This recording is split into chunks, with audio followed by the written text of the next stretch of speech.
الحمد لله رب العالمين، والصلاة والسلام على خاتم الأنبياء والمرسلين، قائد الغر المحجلين، إمام الأنبياء وسيد المرسلين، ورحمة الله للعالمين سيدنا محمد وعلى آله وصحبه أجمعين ومن تبعهم بإحسان إلى يوم الدين. أعوذ بالله من الشيطان الرجيم. بسم الله الرحمن الرحيم. ألم نشرح لك صدرك ووضعنا عنك وزرك الذي أنقض ظهرك ورفعنا لك ذكرك فإن مع العسر يسرا إن مع العسر يسرا فإذا فرغت فانصب وإلى ربك فارغب. سبحانك لا علم لنا إلا ما علمتنا إنك أنت العليم الحكيم. رب اشرح لي صدري ويسر لي أمري واحلل عقدة من لساني يفقه قولي واجعل لي وزيرا من أهلي رب زدني علما وارزقني فهما. ثم أما بعد. گرامی قدر بھائیوں بہنوں اور پیارے بچوں، سورہ انشراح ہے یہ سورہ سابقہ حضرت صلی اللہ علیہ وسلم کی عظمت اور ان نعمتوں کی تذکرے جو آپ صلی اللہ علیہ وسلم کے علو شان کے اسباب بنے. اس سورت میں بھی ملتی جلتی بات ہے. یہ سورہ بھی مکی ہے اور حضرت صلی اللہ علیہ وسلم کو جو عظیم نعمت مل گئی تھی نبوت کے اعتبار میں، جو ایک شان بھی ہے، ایک مقام بھی ہے، ایک معیار بھی ہے، ایک عظمت بھی ہے. یہاں ابتدا میں یہ الم نشرح لک صدرک، کیا ہم نے آپ کے لیے آپ کے سینے نہیں کھولا؟ اتنی بڑی نعمت آپ کے سینے میں جائے گزین نہیں ہو گئی؟ اتنی بڑی امانت کو آپ نے نہیں اٹھایا؟ دیکھیں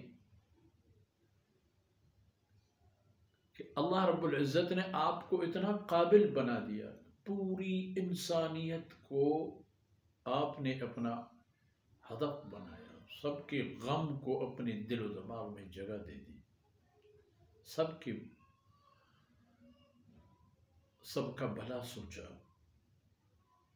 یہ انشراح صدر ہے، سینہ کی کشادہ ہونا، اور اس میں یہ سب کچھ آنے کی ہے.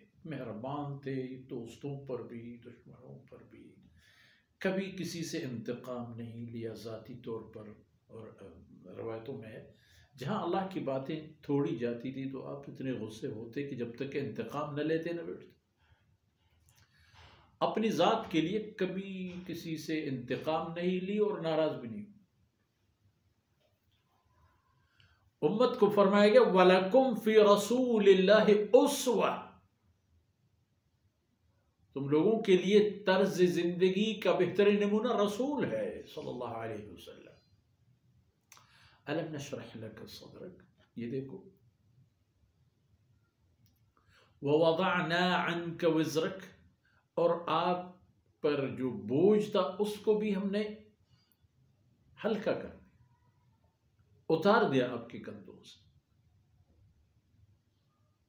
آپ کو اتنی طاقت دے دی کہ نبوت کے جو بار گرا،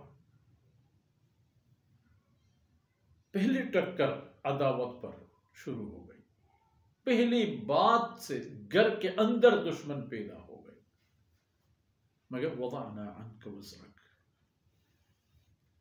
یہ بوجھ آپ کے کندھوں سے ہم نے اتار دیا. یعنی آپ کی طاقت بڑھ گئی، آپ کو رفقاء کار مل گئے، آپ کی نصرت ہو گئی، آپ کے دشمنوں کو شکست ہو گئی. یہ سب باتیں ہیں.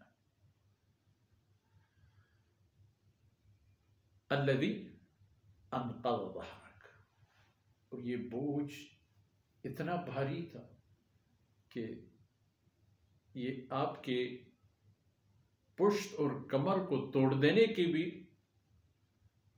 خطرے سے بھرپور تھا، لیکن وضعنا عنک، یہ آپ کے سر سے، آپ کی گردن سے اتار دیا۔ اکیلے پن جب ختم ہو گئی، بہترین یارغار اور احباب مل گئے، گنے چنے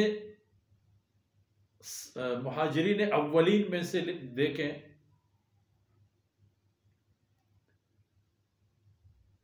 ابو بکر کو دیکھیں، عمر کو دیکھیں، عثمان و علی کو دیکھیں، سبحان اللہ، کیسے لوگ آپ صلی اللہ علیہ وسلم کی رفاقت تک کہاں تک جانے والے لوگ۔ یاد آیا ایک قصہ، حضرت مغیرہ بن شعبہ رضی اللہ عنہ، بہت عظیم الشان نام ہے صحابہ کرام میں، یہ جب مشرف بے اسلام ہو گئے، آپ صلی اللہ علیہ وسلم کی رفاقت اختیار کی۔ آپ صلی اللہ علیہ وسلم جب ایک خواب کی تعبیر کے سلسلے میں عمرہ کے لیے تشریف لا رہے تھے، اور کفار قریش نے آپ کی راستہ روک لیا، اور آپ صلی اللہ علیہ وسلم اللہ کی مہربانی سے اپنے ساتھیوں کو بھی اور قریش کو بھی جنگ سے دور رکھنے میں اللہ کی مہربانی سے کامیاب۔ تو قریش کی طرف سے جو مصالحت کار آ گیا تھا، قریش کا جو نمائندہ تھا، بہت بڑے سمجھدار انسان تھا، بہت باشعور انسان تھا، مگر مسلمان نہیں تھا اس وقت۔ جب یہ مذاکرات کر رہا تھا جناب رسول اللہ صلی اللہ علیہ وسلم سے، اسی وقت مغیرہ بن شعبہ اپنے چہرے پر کپڑا ڈانپے ہوئے آپ صلی اللہ علیہ وسلم کی چوکیداری کر رہے تھے، اپنی تلوار سے آپ کے ساتھ کھڑے تھے، اور یہ جو مصالحت کار تھا، مذاکرات والا تھا، یہ مغیرہ بن شعبہ کا چاچا تھا، والد کا بھائی۔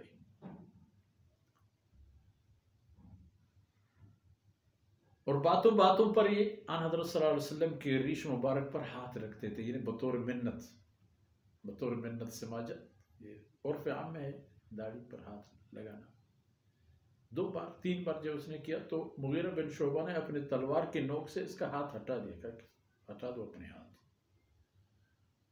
تم پلید ہو، مشرک ہو، تمہیں زیب نہیں دیتا کہ اللہ کے رسول کی اس نورانی داڑھی پر ہاتھ لگاؤ، کہ جس کو اللہ نے ہر طرح کی آلودگیوں سے پاک رکھا ہے۔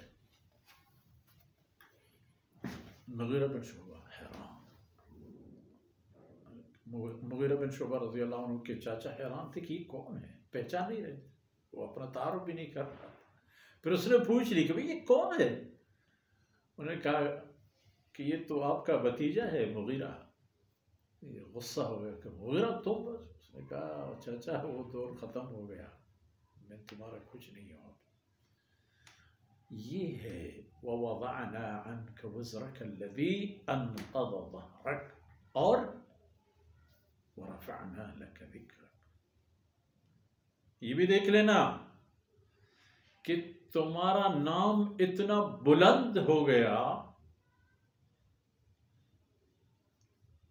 کہ اس سے بڑھ کر کون کہاں جا سکتا ہے۔ رسول اللہ صلی اللہ علیہ وسلم کا نام مبارک مسلمانی کی شرط قرار، جہاں کلمہ لا الہ الا اللہ ایمان کا ایک حصہ تو دوسرا حصہ محمد رسول اللہ۔ وَرَفَعْنَا لَكَ ذِكْرَكَ، اذان میں بھی، نماز میں بھی، نماز سے باہر بھی، اور درود شریف پڑھتے پڑھتے کتنی فضیلت اور عظمت کی شان بھی۔ تو آن حضرت صلی اللہ علیہ وسلم کو یہ مقام عظمت کے اعتبار پر مل گئی، اور اس عظمت کے حقوق کما حقہ ادا کرنے کی صورت میں اللہ رب العزت نے یہ شان بھی بخشی کہ وَرَفَعْنَا لَكَ ذِكْرَكَ، آپ کا تذکرہ رہتی دنیا تک قائم رہے۔ حضرت صلی اللہ علیہ وسلم پر کتنی کتابیں لکھی، دوستوں نے بھی لکھی، دشمنوں نے بھی لکھی، اور موجودہ دور حاضر یا ماضی قریب میں ایک یورپی محقق نے ایک کتاب شائع کی، دنیا کے چند عظیم ترین شخصیات کی سوانح عمری، کہ جنہوں نے تاریخ کی دھاری تبدیل کر دی۔